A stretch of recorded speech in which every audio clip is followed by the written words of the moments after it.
प्यारे बच्चों नमस्कार। मैं आदित्य सर आज के क्लास में आप सभी के लिए लेकर आया हूँ क्लास 6 साइंस, जो आपका प्यारे बच्चों जिज्ञासा वाला बुक चलता है ना, तो उसका चैप्टर नंबर 2 जिसका नाम है बाबू सजीव जगत में विविधता। ठीक है प्यारे बच्चों, और आज के क्लास में हम लोग इस चैप्टर का सभी प्रश्न उत्तर करने वाले, ठीक है ना, A to Z जितना भी आपका क्वेश्चन आंसर है सारे क्वेश्चन का उत्तर इस वीडियो में आपको मिलने वाला है। तो सारे बच्चे आप लोग देख लीजिए प्यारे बच्चों, यही है ना, आओ और करके देखे इसी सारा प्रश्न का आपको उत्तर मिलेगा। ठीक है, तो वीडियो को कंप्लीट करके देखिएगा। मैं सभी प्रश्नों का उत्तर आपको अच्छे तरीके से डिटेल में समझाऊंगा, साथ में आपको पीडीएफ कैसे मिलेगा क्वेश्चन आंसर का वो भी बताऊंगा। तो पहले क्या कीजिए आप लोग, ये जो यहाँ पर प्रमुख शब्द है इसको अच्छे तरीके से पढ़ लीजिए। अगर आप लोग पढ़े हुए होंगे तो अच्छे तरीके से इसको याद कर लीजिए कि अनुकूलन क्या होता है, उभयचर क्या होता है प्यारे बच्चों, जलीय क्या होता है, जैव विविधता क्या होते हैं, बीज पत्र क्या होते हैं, द्विबीजपत्री पौधे क्या होते हैं, इस सबको आप लोग पढ़िएगा। तथा ये जो सारांश है बाबू, इस सारांश को एक दो बार पढ़िए ताकि सारा पॉइंट क्या हो जाए बाबू, याद हो जाए। समझे कि नहीं,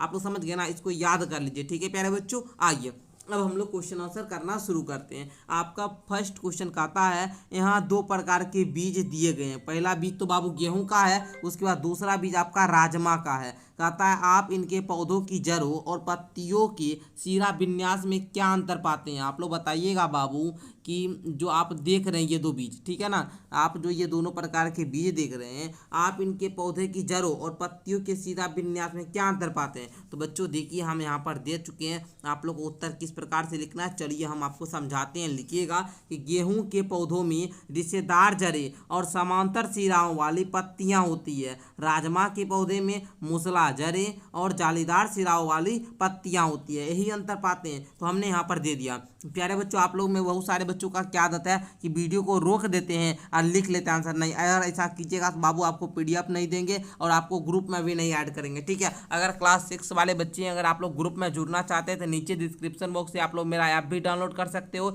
या फिर आप लोग ग्रुप में भी ज्वाइन हो सकते हो। ठीक है ना, चलना तो इस प्रकार आप लोग लिख लेंगे उत्तर में। ठीक है, यही था आपका फर्स्ट क्वेश्चन का उत्तर। आइए अब हम लोग सेकंड क्वेश्चन को देख लेते हैं प्यारे बच्चों। सेकंड क्वेश्चन आपका क्या कहता है, कहता है कि नीचे कुछ जंतुओं के नाम दिए गए हैं, उनके आवास के आधार पर समूह बनाना है। ठीक है ना, चिन्हांकित करना कि खंड क में जलीय जंतुओं और चिन्हांकित खंड ख में थलीय जंतु, जो थल पर रहता है, जलीय जंतु मतलब जो जल में रहता है जो जंतु। ठीक है ना, नाम लिखिए खंड ग में दोनों आवासों में रहने वाला, जो जल में भी रहता है जो स्थल में भी रहता है। ठीक है ना, दोनों जंतु का नाम लिखना है। अब ये सब जानवर में से आपको क्या करना है बच्चा, छांटना है। क्या करना है जी, छांटना है। तो आइए छांटते हैं। इसमें क्या करेंगे, क वाला में ओनली लिखेंगे कौन सा जीव, जलीय जीव। ख में क्या लिखेंगे, जो स्थलीय जीव है। इस डिब्बा में क्या लिखेंगे, ग में, इसमें वैसे जीव का नाम लिखिएगा जो जल में भी रहता हो और जो स्थल में भी रहता हो। तो चलिए बच्चों हम लोग किस प्रकार से बनाएंगे हम आपको समझाते हैं। तो पहले तो इस प्रकार से आपका क्वेश्चन है बाबू, है ना, इस प्रकार से क्वेश्चन है ना जी। इसमें आपको जलीय जंतु का नाम लिखना है। तो यहाँ आप लिख लीजिएगा जलीय जंतु का नाम में डॉल्फिन। क्या लिखिएगा प्यारे बच्चों, डॉल्फिन। ठीक है प्यारे बच्चे, डॉल्फिन। ठीक है, चलिए और आप लोग लिख लीजिएगा व्हेल। और क्या लिख लीजिएगा, व्हेल। अब देखिए बाबू बी में क्या लिखिएगा जी, बी में आप लोग लिखिएगा स्थलीय जंतु, जो स्थल पे रहता है। जैसे में हो गया घोड़ा, घोड़ा। उसके बाद हो गया आपका भेड़, उसके बाद आपका गिलहरी हो गया। ठीक है ना, इस प्रकार से लिखिएगा। और कौन सा रहता है जी, कबूतर। तो आपका हाँ कबूतर भी आप लोग बोल दीजिए, जैसे तो कबूतर। और आप लोग केचुआ बोल दीजिए, क्या, केचुआ। सर ये सब जीव का नाम हम कहाँ से दे रहे हैं, आपको पता है ना जी, कहाँ से दे रहे हैं, जो आपके बुक में दिया गया है। आप लोग देखिए बाबू, ये जो आपका बुक में जो दिया गया है ये सब जीव का नाम यही इसी में से हम चुन रहे हैं, समझे ना। तो इसलिए हम आपको पहले बता दें। ठीक है बाबू, आइए अब सी में क्या लिखिएगा जी, सी में लिखिएगा ओनली जो जमुन और मतलब जो जल में भी रहता है और स्थल में भी रहता है, वैसा जीव कौन सा है। तो आप बोलिएगा सर वैसा जीव है मेढक। क्या है जी, मेढक। मेढक को कौन सा जीव बोलते हैं बाबू, तो मेढक को उभयचर जीव बोलते हैं। क्या बोलते हैं प्यारे बच्चे, उभयचर जीव बोलते हैं। ओके, तो इस प्रकार आप लोग लिखिएगा जलीय जानवर ए में देकर। ठीक है बाबू, क्या लिखिएगा जी, जलीय जानवर लिखिएगा ए नंबर में। क्या क्या आएगा आपका, आ जाएगा डॉल्फिन और व्हेल। ठीक है, अच्छा स्थलीय जानवर बी में लिखिएगा घोड़ा, भेड़, गिलहरी, कबूतर और केचुआ। ठीक है, अच्छा उसके बाद आपका क्या है बाबू, यहाँ पर देखिएगा ध्यान से, जमीन और समुद्र दोनों पर रहने वाला जीव बाबू मेढक आ जाता है, कछुआ आ गया, मगरमच्छ, ये दोनों पर रहता है। ठीक है, तो इस प्रकार आप लोगों ने क्वेश्चन नंबर 2 का भी उत्तर अच्छे तरीका से कंप्लीट कर लिया। आइए बच्चों क्वेश्चन नंबर 3 को देखा जाए। क्वेश्चन नंबर 3 कहता है कि मनु की माँ की एक शाक वाटिका, जिसको हम लोग किचन गार्डन बोलते हैं, ठीक है ना, उसको है। एक दिन वह मिट्टी से मूली उखाड़ रही थी, ठीक है ना। मूली आप लोग जानते होंगे, जिसको आप लोग मुराई बोलते हैं, ठीक है ना। मूली नहीं होता है जी, जिसका पत्ता ऊपर रहेगा, जड़ नीचे रहता है। तो उन्होंने मनु को बताया कि मूली एक प्रकार की जड़ है। मूली क्या है जी, एक प्रकार की जड़, क्योंकि वो जड़ ही हम लोग उसका खाते हैं। एक मूली को सावधानी पूर्वक देखिए और लिखिए कि वह किस प्रकार की जड़ है। मूली के पौधों की पत्तियों में आपको किस प्रकार की सीधा विन्यास दिखाई देगा। बाबू आपको सारा कुछ पढ़ाए हुए हैं, पढ़ना चाहते हैं तो बताइएगा हमको, और भी अच्छे तरीके से एक बार फिर से पढ़ा देंगे। बाबू ध्यान दीजिएगा, मूलाधार जो है वो मूसलाधार, उसका जड़ कैसा है जी, मूसलाधार। जो मूली का जो जड़ होता है बाबू, वो जड़ कैसा होता है जी, मूसलाधार होता है। और उसमें पत्ती में जो सीरा विन्यास है वो कैसा है, जालीदार है। कैसा है बाबू, जालीदार। तो आप लोग उत्तर लिख लोगे। कौन कौन ऐसे बच्चे हैं जो लिख लेंगे, हमको बताइए तो। हाँ सर लिख लेंगे, एक बार सारे बच्चे बताइए हाँ सर लिख लेंगे, यस सर लिख लेंगे, बताइए तो बाबू। वर्षा हो जाना चाहिए कमेंट में। ओके चलिए आगे प्यारे बच्चों बढ़ते हैं, एंड आगे का क्वेश्चन नंबर 4 में आइए। कहता है नीचे दिए गए चित्रों में पर्वतीय बकरी और मैदान में पाई जाने वाली बकरी को देखिए, उनके बीच समानताएं और अंतर बताएं, साथ ही यह भी बताएं कि इन अंतरों के क्या कारण है। ये बकरी देखिए पर्वतीय बकरी है, ये है बाबू जो मैदान में पाया जाने वाला बकरी होता है, हम लोग जो जिसको पालते हैं। तो इस दोनों में आपको अंतर बताना है, ठीक है ना जी। क्या समानता है ये भी बताना है, क्या अंतर है ये भी बताना है। डिफरेंट और आपको जो डिफरेंट है वो भी बताइएगा, क्या समानता दोनों बताना है ना जी। तो बच्चों पहले आप लोग क्या कीजिए, इस प्रकार से पहले लिखिए समानता। क्या लिखिएगा जी, समानता। पहले हम जानते हैं कि दोनों में समानता क्या होता है, तो बोलेंगे दोनों बकरियां हैं और एक ही परिवार से, ठीक है। दोनों बकरी ये है जी ना, इकोनो है, पर्वत में पायल जाए कि कहूँ पायल जाए, है तो बकरी ना जी। तो बोल दीजिएगा कि दोनों पहले तो बकरी है। अच्छा दोनों क्या करता है, शाकाहारी है, ये भी शाकाहारी बकरी है, ये भी शाकाहारी है जी। अच्छा यानी शाकाहारी कहने का मतलब ये हुआ बाबू कि वे क्या करेंगे, जड़ तना पत्ती आदि सहित क्या करते हैं, पौधे खाते हैं। हो गया ना जी, ये समझे। अब आइए हम लोग अंतर समझते हैं। सर मतभेद क्या है दोनों में, डिफरेंट क्या है, तो बच्चों लिखिएगा कि पहाड़ी बकरी मैदानी बकरी में इस प्रकार से डिफरेंट लिखिएगा, ठीक है प्यारे बच्चों, पहाड़ी बकरी में और मैदानी बकरी में।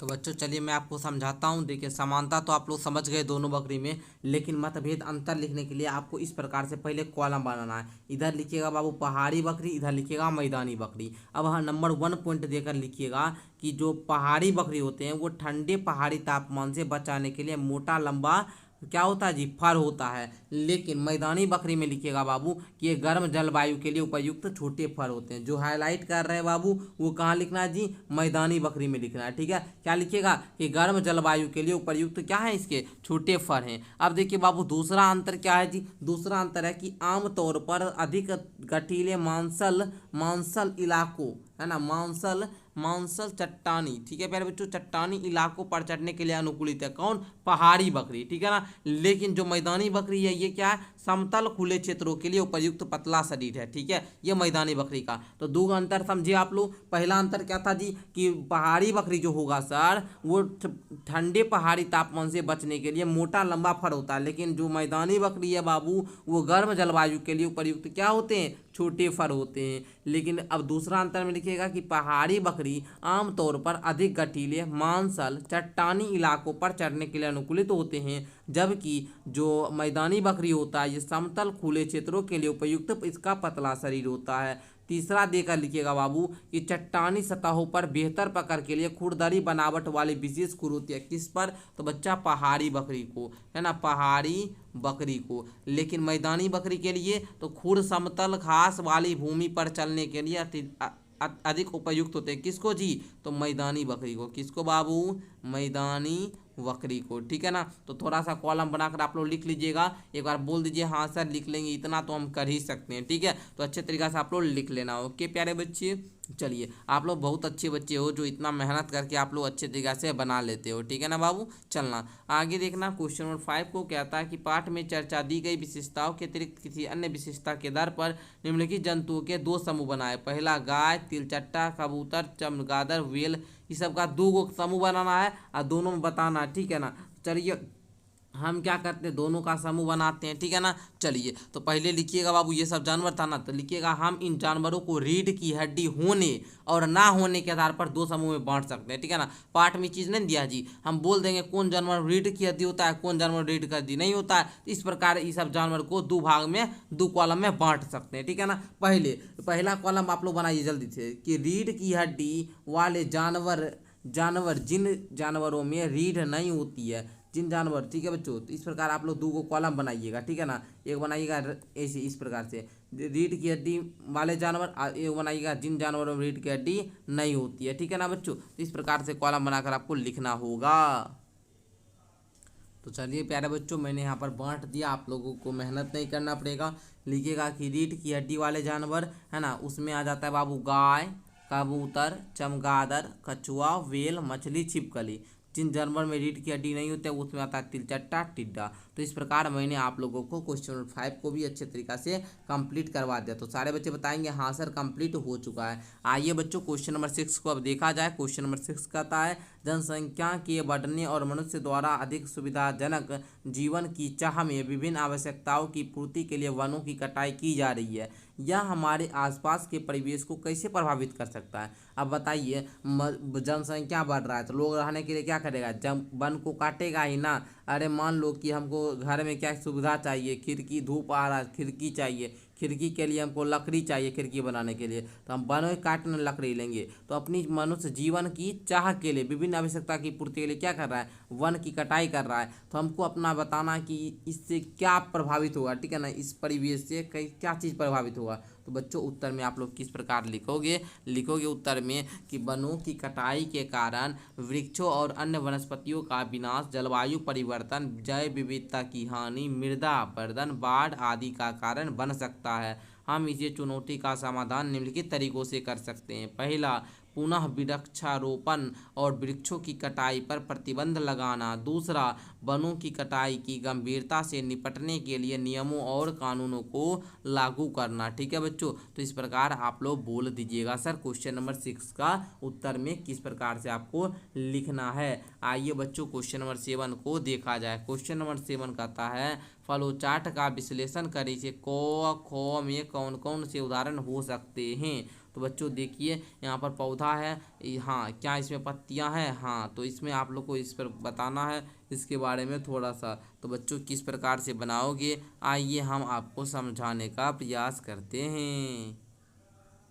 तो बच्चों इसी प्रकार का है ना जी, तो इस प्रकार का है। तो आइए बच्चों हम लोग उत्तर समझते हैं। तो पहला उत्तर में लिखिएगा आप लोग उत्तर देकर कि जिन पौधों में जालीदार सिरा विन्यास वाली पत्तियां होती है उसमें मूसला जड़ें होती है। तो इस प्रकार लिखेंगे। दूसरा लिखिएगा जिन पौधों में जालीदार सिरा विन्यास वाली पत्तियां नहीं होती है उसमें रेशेदार जड़ें होती है। तो आई होप कि प्यारे बच्चों आप लोगों को समझ में आ चुका होगा। समझ में आया जी, हमको बताइए जल्दी से। यस सर समझ में आ गया। किस प्रकार लिखना है समझिए, आप लोग समझ चुके हैं ना। चाहिए आगे देखते हैं। क्वेश्चन नंबर 8 को बाबू कहता है कि राज अपने मित्र संजय से तर्क करता है कि गुड़हल का पौधा एक झाड़ी है। संजय इसके स्पष्टीकरण के लिए कौन से प्रश्न पूछ सकता है, आपको बताना है बच्चों। तो बच्चों लिखिएगा प्यारे बच्चों कि वो पूछेगा कि इसके तने की प्रकृति क्या है, ये बात पूछ सकता है। दूसरा पूछेगा कि गुड़हल है ना के पौधे की ऊंचाई कितनी है। इस प्रकार आप लोग लिख दीजिएगा, ठीक है प्यारे बच्चे।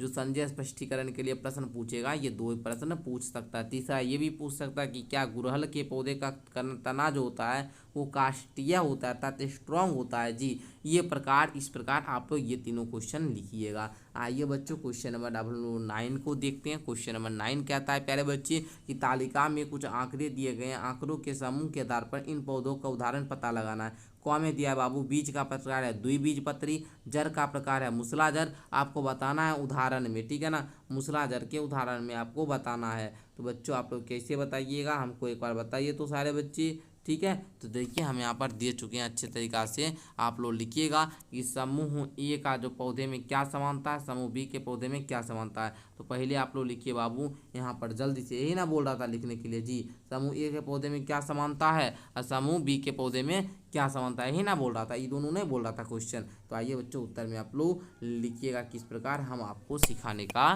प्रयास करते हैं। लिखिएगा पहले उदाहरण, पहले यहाँ एग्जाम्पल लिखना है ना जी यहाँ पर बक्सा में। तो लिखिएगा कि समूह बीज का प्रकार, जड़ का प्रकार का जो उदाहरण है बाबू है ना, द्विबीजपत्री डाइकोट का वो है क्या क्या प्यारे बच्चे। तो उदाहरण में आप लोग लिखिएगा डाइकोटो मुख्य है ना संरचना। देखिए हम यहाँ पर हाईलाइट कर देते हैं, ठीक है। चलिए उसके बाद बीन्स लिखिएगा, बोतल ग्राउंड लिखिएगा, आम बी मोनो है ना, कोट रेशेदार जर वाला लिखिएगा आप, ठीक है ना प्यारे बच्चे। चलिए रेशेदार जर वाला प्यारे बच्चों एग्जाम्पल देकर लिखिएगा। गेहूं, क्या लिखिएगा बाबू, बाबू लिखिएगा गेहूं, चावल, मक्का, इस प्रकार से आप लोग लिखिएगा। अब बोल रहा था समूह ए में क्या समानता है, तो बोलिएगा समूह ए के पौधों में जालीदार सिरा विन्यास होता है, समूह बी के पौधे में समांतर सिरा विन्यास होता है। तो प्यारे बच्चों इस प्रकार आप लोग को लिखना होगा। तो कौन कौन ऐसे बच्चे हैं जो लिख लेंगे, हमको बताइए एक बार। यस सर हम लिख लेंगे, यस सर हम लिख लेंगे। तो आई होप कि प्यारे बच्चों आप लोग लिख लीजिएगा। आइए प्यारे बच्चे क्वेश्चन नंबर 10 को देखते हैं। कहता है नीचे दिए गए चित्र में बत्तख के नामांकित भाग को देखिए। बत्तख के पंजों में अन्य पक्षियों की तुलना में आपको क्या भिन्नता दिखाई देती है। बत्तख अपने इस भाग का उपयोग करके कौन कौन सी गतिविधियां करने में सक्षम है। आप देखिए बाबू ये बत्तख है, ठीक है ना, तो आपको इसको देखना है ना। तुलना में आपको कबूतर में क्या भिन्नता दिखता है, ये दोनों में क्या अंतर दिखता है जी। बत्तख अपने इस भाग से क्या मतलब, ये दोनों को देखिए क्या आपको कौन सी अंतर दिख रहा है। देखिए इसका झिल्लीदार युक्त पंजा है, ठीक है बाबू, तो क्या इससे क्या उसको मदद मिलता होगा, ये बात आपको बताना है। तो आइए बच्चों आप लोग किस प्रकार से उत्तर में लिखोगे, हम आपको समझाने का प्रयास करते हैं, ठीक है ना जी। तो इस प्रकार का आपका है ना जी। तो बच्चों देखिए आप लोग क्या लिखिएगा, लिखिएगा कि बत्तखों के पैर जालादार होते हैं जो कबूतर जैसे अन्य पक्षियों के पैरों से अलग होते हैं। बत्तखें अपने जालादार पैरों का उपयोग चप्पू की तरह करती है ताकि पानी के खिलाफ अधिक सतह मिल सके, जिससे उन्हें पानी में आगे बढ़ने में मदद मिलती है। समझ गए ना, बस आपको इतना ही उत्तर में लिखना होगा। तो प्यारे बच्चे इस प्रकार हम लोगों ने क्वेश्चन नंबर 10 का उत्तर देख लिया। ये था आपका जिज्ञासा जो विज्ञान की पाठ्य पुस्तक है क्लास 6 वाले बच्चों के लिए। तो इसका सारा प्रश्न उत्तर मैंने कंप्लीट करवा दिया। अब प्यारे बच्चे इस चैप्टर को आप लोग पढ़िएगा तो यहाँ पर आप लोग को कुछ याद करने वाला पॉइंट है, तो इसको याद कर लीजिएगा। क्या क्या आप लोगों ने सीखे तो सारा कुछ टिप्पणी में लिख लीजिएगा। तो यही था आप लोग का क्लास 6 का साइंस का चैप्टर नंबर 2 सजीव जगत में विविधता। तो इसका सारा उत्तर हमने देख लिया। अगर आप लोग बोलिएगा तो इस चैप्टर को भी हम पढ़ा देंगे, और नेक्स्ट क्लास आपको किस सब्जेक्ट पर चाहिए ये भी हमको कमेंट करके बताइएगा।